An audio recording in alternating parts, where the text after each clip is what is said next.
Hi, I'm James Shillinglaw. I'm here aboard Seabourn Venture. Still, we're on a Greenland Arctic cruise, and a few days ago, I was lucky enough to go down in one of the submersibles. They actually have two on board this, and right here are two of the pilots for those submersibles, and they also are expedition team members. And I have Seb Coulthard and Meryl Dalbut. And so we're going to talk to them about this experience and about being part of the expedition team and a whole lot more on Insider Travel Report.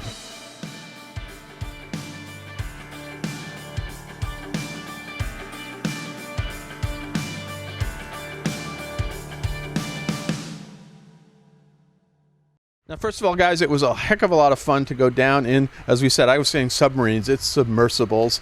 And so tell us, Meryl, first of all, what is the submarine, the submersible experience that you offer here, and what can you do? Thanks so much, James. So we're here in the middle of our Arctic season. We're moving between Iceland, Greenland, and ultimately the Northwest Passage going into Alaska.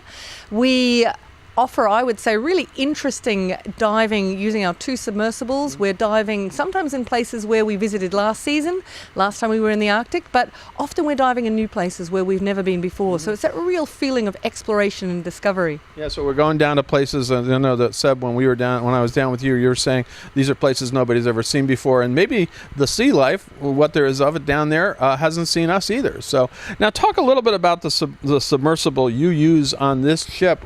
Who built it, and what is it? We have two U-boat works submarines. They're a 7-seat submarine, so 6 guests and 1 pilot. They're called Cruise Sub 7 300 series submarines, or submersibles. And these are kind of state-of-the-art? They are state-of-the-art. They're the equivalent of an underwater sports car coupled with an element of exploration built into them. We have a Mark II Cruise Sub 7 300 series, so they can dive to a depth of 300 meters. That's about 1,000 feet. And throughout the dive down to the sea floor, you have this experience of being in this almost like a spaceship. It does feel like a spaceship, I got to tell you, when we were going down. And you actually do make references. I think you have a recording of Neil Armstrong or something too, which is pretty cool. Yeah. It's the closest experience you have to sort of space travel without actually leaving the planet. And when we get closer to the sea floor, as you mentioned, I do have a recording of Neil Armstrong steering the lunar lander as he comes in to land on the moon. And we can create a similar experience because, as Meryl mentions, we're traveling to places that people simply do not visit. We're going beyond the depth of scuba diving, and hopefully you get to see something nobody has ever seen before. No, and it is. We're talking about that in a second now. Meryl, what do passengers need to prepare before going down on this sub? I mean, how challenging is it to get in the sub? And maybe there might be some people that really shouldn't go, right? Yeah, good question, James. In terms of preparations for getting in the sub, we do a comprehensive briefing before we go, to the entire ship, and then also as you're coming into the sub, as you're stepping from the Zodiac to the submersible, how you then go about sort of getting in. We advise people to wear dark-colored clothing, like they're in. Yeah, there are little booties too. And the little booties. So dark-colored clothing. That's because light-colored clothing will reflect against the acrylic domes of the subs, and those acrylic domes are just fantastic. As I say, they're the same refractive index as water. So when you're sitting in the sub and you're looking out through those domes, it's like there's nothing between you and the wide ocean. And the first temptation for everyone, myself included, if you're sitting in those passenger seats, is to touch just to make sure there's something actually there, because it looks like there's just nothing. So dark colored clothing is good. We have the little neoprene booties, and that just keeps your feet protected from stepping on the Zodiac to the submersible, and also protects those acrylic domes very strong, but also you don't want to scratch the surface, protects the acrylic domes from your feet. Yeah, plus you have to get down. You have to climb down the stairs, exactly. the ladder, I would say, down into the sub. Right? Exactly, and that's a good thing to keep in mind in terms of who might find this more of a challenge to go. It's a very relaxing experience once you're in the sub. But let's say, you need to, one, be able to fit through the hatch, so keep that in mind. It's not a huge space as such, but I think suitable for most people. But you also need to have bendy knees, because you need to go down the stairs, and then you need to sort of bend and like crawl over to one side or other. It's not a huge space, and that's something to keep in mind. And frequently we get people, concerned, oh, I have claustrophobia. How is that going to work for me? And I don't have claustrophobia, but I know that, let's say, when the seats are all turned in, when all your passengers are facing the pilot, it is a small space. But once you turn those seat carousels out and you're looking into the wider ocean, you have the whole ocean there. And I think the vast majority of people who have claustrophobia don't have an issue anymore. Well, I know. I talked to some people who are a little worried about it, a little concerned, but they seem to be okay. And Seb, going to that question, how comfortable is it down there? I mean, you mentioned it's like a sports car. Actually, you have padded seats. It's pretty cool. Yeah, it's a beautifully built machine. The Dutch company that produced the submarines, they've gone to a great deal of trouble to give us beautiful leather seats to enjoy the comfort of. It is a reasonably spacious space once the carousel's turned out, and when you're looking out of those windows, the experience becomes one of human exploration at the edge of what that machine is capable of delivering. So we're going to go as deep as we can within the limitations of the machine, and go and explore. We don't send divers down ahead of us. Right. We're there to do some exploratory work and hopefully uncover something that's new. And that's what I wanted to ask Meryl about, is when you get down there, what do you see? What are the things that, I mean, here, it's some smaller sea creatures, some fish, not a lot, but what do you see down there? So it really depends on where you are and at that moment. And because we haven't dived in most of those locations before, and even things change from season to season, we really in advance don't have any idea. And two things to keep in mind, I suppose. First, often there's this feeling of like we're going to the bottom, and right. That is our destination. Fantastic. That is a fantastic ecosystem on the bottom. You'll have things living in the sediment, probably slightly smaller than we want to see. You'll have things living on the sediment. But remember, of course, the water column above that is a huge ecosystem, and that's just filled with life. All the like the little plankton and things as they're going to it. You referred to it as sea snow or something. Marine snow. Marine snow. So marine snow, but that of course is the dead component of that. That's just like this constant little snowfall or rainfall of dead animal bits, dead plankton, poop from birds up above and things like that. Sounds pleasant, right? It does, it's great, but that's just the sparkly bits. But there's also lots of animals that live in that environment. Fish eating bits of that, eating plankton, eating each other. You've got jelly animals, you've got jellyfish. I did see some of those jellyfish. I keep on having my fingers crossed for like sharks. I mean, you never know what you could see in the water column as well. So I think that sometimes, you want to focus on the entire experience, not just, well, what will we see when we touch down? It's no, you do see. You see a lot of sea stars, and I think you told me that they're actually bigger than they appear. They are, yes. And then you see some. So what do they call them? So we've got so here in the Arctic, what we're seeing mostly in terms of our benthic environment, that's organisms that live on the bottom. We're seeing starfish, we're seeing a lot of sea anemones, we're seeing a lot of soft corals, and also some sponges. And then also you're getting quite a variety of fish in there as well. Now that's an interesting juxtaposition in some ways, not others. There's some similarities with the Antarctic, but there's also some differences. In the Antarctic, sponges dominate a lot of the spots that we dive. Sponges and sea squirts, which look a bit like sponges but are actually more closely related to you and me than most other things. Starfish, large starfish, are definitely a big thing in the Antarctic.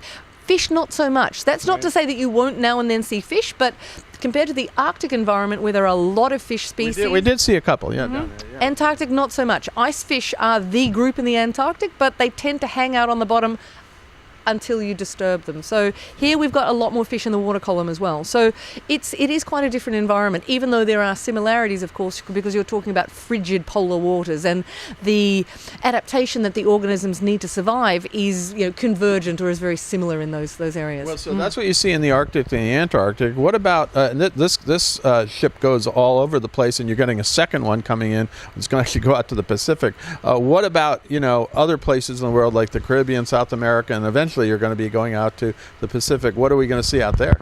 Well, so we've seen plenty of marine snow in this part of the world, and it does obscure the vision within a certain number of meters.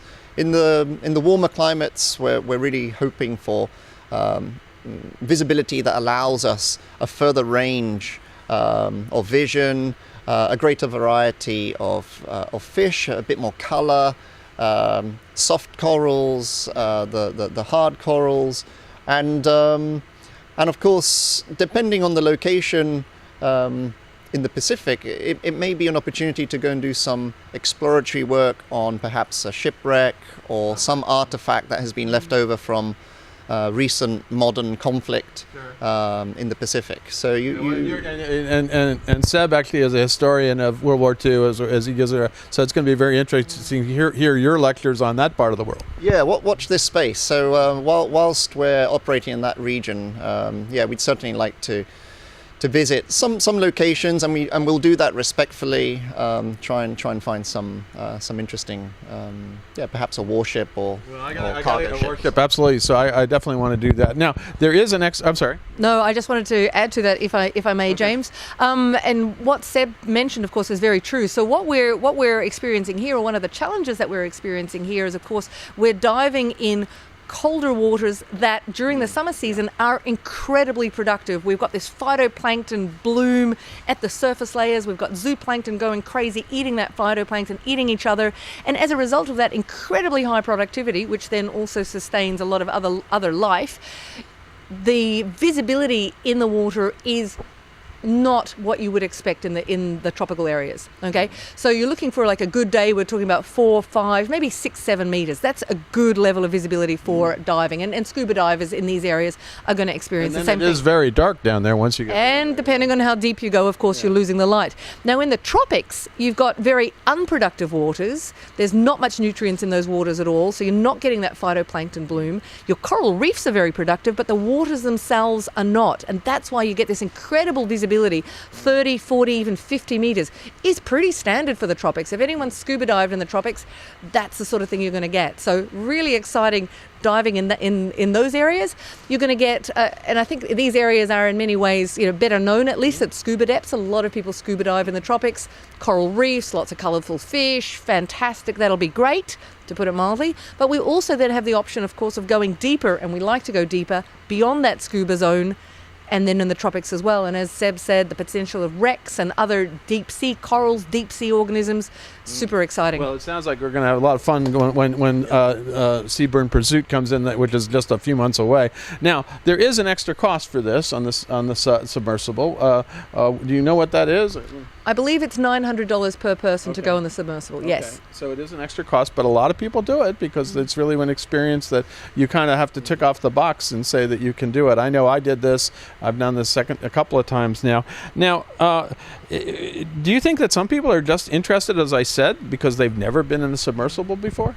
Look, absolutely. I mean, as excited as a biologist as I am about going down there and seeing, we don't know what life forms we're going to see, we don't know what we're going to encounter, but the technology that we're using is astounding. And I would say that even if we go down and see like absolutely nothing, there's just like a blank mud bottom, the fact that you are in essentially as close as you can get to a spaceship, there's this incredibly self-contained life support system that you can move around, and it really does feel like you might be touching down on one of the moons of Jupiter. Yeah. Because that's the sort of thing that the technology allows us to do, and to do so safely. No, that's great. Incredible. Now, I guess, Seb, is it just fun to drive a submarine like this? And what do you have to learn to drive it? It's a huge amount of fun to pilot a submarine. We were very fortunate to spend a month of very, very intense training on the island of Curacao. in the Caribbean, where That's rough duty to be there in a month for a cruise. It was a hard day's work every day. They were very long days, but it was a lovely location. They were beautiful days, very warm, sort of 33 degrees centigrade, and we're piloting the submarine every day for about a month. And there is no simulator for submarine pilot training. You have to train on the machine itself. So it starts off with the diving physics, the diving principles of the machine, and then eventually you go into the complexity of its safety systems, the control systems that we use to maneuver the submarine underwater, and to do that with a little bit of finesse and tact, it takes a bit of time. And well, I could tell you were operating it. You're going around the bottom very carefully and not to disrupt. But it was amazing how you guys operate this, and I assume that's the same way. That what attracted you was the fun of doing this technology, right? Oh, look, absolutely. Look, as a child, I'll be honest, I always wanted my own spaceship. I always wanted my own Star Cruiser. I read a lot of science fiction. This is the closest now. This is the closest I could get. So, and from day one, the excitement has just continued to build. It's like, I can't wait till the next time we dive. So, and absolutely. You do several dives over the course of, we're now almost a 2-week cruise. Not every day, but like today, here we are. We're actually in the garage for the subs. One of 2 garages, so they have 2 subs. Now, the other thing is both of you are also members of the expedition team, so you have other duties to fulfill and other expertise. Seb, and I've seen some of your lectures. What's your expertise on board? So I double up as submarine pilot is my main role, but we're visiting sites of historic importance here in Greenland. So I double up as the ship's polar historian. I cover the subject of the Norsemen, the Vikings, the early days of polar exploration to the North Polar regions, the Northwest Passage, polar travels of the Discovery surface at the turn of the 19th century. And of course, we have history here that dates back thousands of years to the indigenous peoples that migrated across the Canadian high Arctic and into Greenland. And of course, Europeans and indigenous people met about 1,000 years ago here. And from this location, we had the Europeans travel to America for the first time around the year 1000. So I specialize in the polar history. Indeed, one of your fascinating lectures was the history in World War II, and what this area was like, during that time, which I found fascinating. And then I just walked out of a lecture you gave on who was the first to the North Pole. Apparently, there were a lot of disputes about that, and there were a lot of fake people who said they were there but never actually got there. Right? That's right. Yeah, there's a lot of sort of hoaxes, and there are stories of tragedy, and there are stories which are beautiful. And each one is worthy of its own presentation. So we try and give an overall taster of polar travel at the turn of the last century, and really encourage folks on board, to our wonderful guests, to go and pick up the books for each one of those stories if they wish. I felt like I was back in college, and I had a reading list after your, because there was so much to do. Now, Meryl, same question. What is your other function as an expedition team member? Thank you. Like Seb, obviously, when I'm on board Seabourn Venture and Pursuit coming up, my first and primary role is as a submersible pilot, but I'm also a marine biologist, marine mammal expert, and a botanist. So I will provide presentations on a variety of topics, and I've actually got a lecture coming up. I know, it's coming up. I want to look forward to it. I went to Seb's today. I got to go to yours as well. Hour, so I feel like I'm back in college. I'm learning all these things, but it's a lot of fun to hear all this stuff, and it's fascinating. There are other members of the expedition team that give their lectures about whales, about icebergs, about geology, and there really are fascinating things that you're here also to learn, and that's what this is all about, this cruise. Now, Seb, tell me a little bit about what's your background and why are you here? How did you get here? Well, it's going to surprise you, but I come from a Royal Navy background, and you'd think I would say I served on a submarine. I'm actually an aeronautical engineer. But the other direction. Huh? The direction. I've worked plenty up in the sky, but the standard of engineering safety for aviation is equal to that of submarine engineering. So I bring my experience in safety management and logistics, working with very safety critical machinery to this position. And I don't look back too much at my past in the Navy. That was one career, and now I have a second, and I feel very privileged, very, very grateful to Seabourn. But you also had picked up all this wonderful historical knowledge as well in the course of this, which is amazing, and you really seem to fascinated by it. History has been a passion of mine for years, and when you travel far and wide, you'll pick up a story here and there, and if you pull at the string of that story, it leads to something else, and I've really shaped my new career as a submarine pilot, coupled with the history of the regions that we visit. So I'll share those stories down below in the submarine. There are amazing submarine history stories, and in company with Merrill, we share the marine environment. No, absolutely, and that is your passion as well. Now, what was your background to get here? Well, quite different from Seb in many ways, and I was just going to say that, of our submersible team, of which there are about 16 pilots, we all come from a variety of different backgrounds, some shared experiences, but also sometimes quite different. Some of us come from within the expedition industry, and both, of course, Seb and I also having spent quite a bit of time in the expedition industry before then training as submersible pilots, but others coming in from other industries, and I think that really adds to the strength of the team. We all bring our individual skills and experience, and that complement sort of each other and I think the experience that we then ultimately are able to provide for our guests. So my background is I spent a different career. I used to be a marine mammal whale biologist. I spent many years in the hallowed halls of academia working with bits of whales, doing DNA analysis, working out evolutionary relationships on rare whales, species identity, stint in Japan looking at the whale meat trade and other things. And then at one point I just decided I wanted to do different things, and I retrained as a wilderness guide, ended up doing a lot of rock climbing, canyoning, bushwalking guiding. I actually guide walking holidays still when I'm not on the ship, and then also got into expedition work and just really loved it. It gave sort of this free reign of I've always been super curious about sort of everything, and there's not enough hours in the day, and so expedition work and traveling to lots of different places, and wanting to learn and share that learning with other people, with our passengers, with fellow expedition team is part of the fun. And then when I heard the opportunity, like I said, to train as a submersible pilot, spaceship dream of my youth. I get to be Han Solo and everything else. I do. Right. No, it's amazing. But it's so you got your passion, and your original studies were whales, and now you're out looking at whales all the time, right? Yeah, absolutely. Though fingers crossed still, but we are unlikely to see whales from the submersibles. So someday, I know that like that someday. Well, certainly from the platforms we can see it, yes, but that's definitely from the Zodiacs and obviously from our beautiful ship. As we're coming through these areas, we regularly see whales, and that's a beautiful thing. We saw a few too. It's amazing. Well, Seb, Merrill, I want to thank you for taking the time to speak with me here in your little lair here in the garage with the sub, one of the two.